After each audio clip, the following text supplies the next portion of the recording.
ہمیں قرآن ایک زندہ معجزہ ہے۔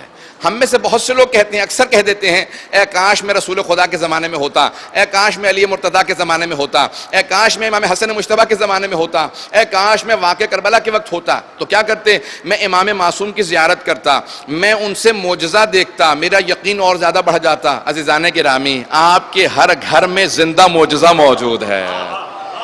یہ جو زندہ معجزہ موجود ہے، اس کو دیکھا کیجئے۔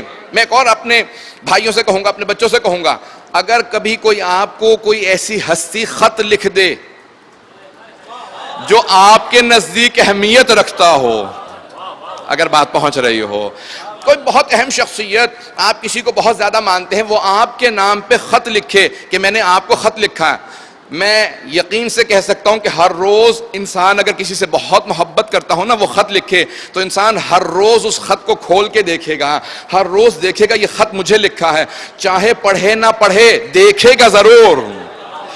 بھئی ایک مرتبہ پڑھ چکا، بارہا پڑھے گا، اور اگر نہیں بھی پڑھے گا تو دیکھے گا ضرور، چومے گا ضرور، ارے اس اتنا محبت جس سے میں کرتا ہوں اس نے مجھے خط لکھا ہے۔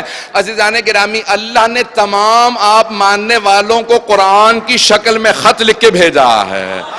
اگر پڑھنا نہیں بھی جانتے، کم از کم کھول کے دیکھے تو صحیح، چومے تو صحیح۔ اس قرآن کو ہر روز کھول کے دیکھا کیجئے۔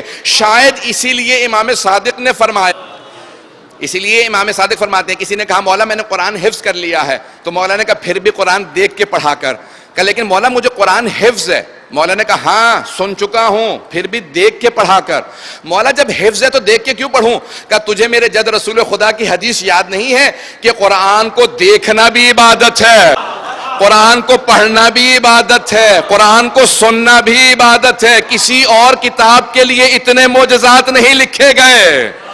کہ جب پڑھ تو دیکھ کے پڑھا کر، اونچی آواز سے پڑھا کر، تاکہ پڑھنے کا ثواب بھی ملے، دیکھنے کا ثواب بھی ملے، قرآن کو سننے کا ثواب بھی ملے۔ معصوم فرماتے ہیں 4 چیزوں کا دیکھنا عبادت ہے۔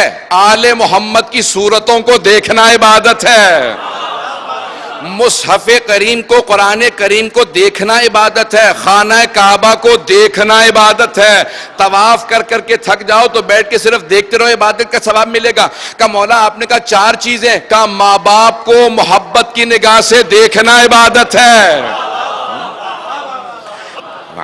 عزیزان گرامی، لیکن چوتھی عبادت میں مولا نے محبت کی شرط رکھی ہے کہ غضب سے مت دیکھنا، محبت سے ماں باپ کو دیکھنا بھی عبادت ہے۔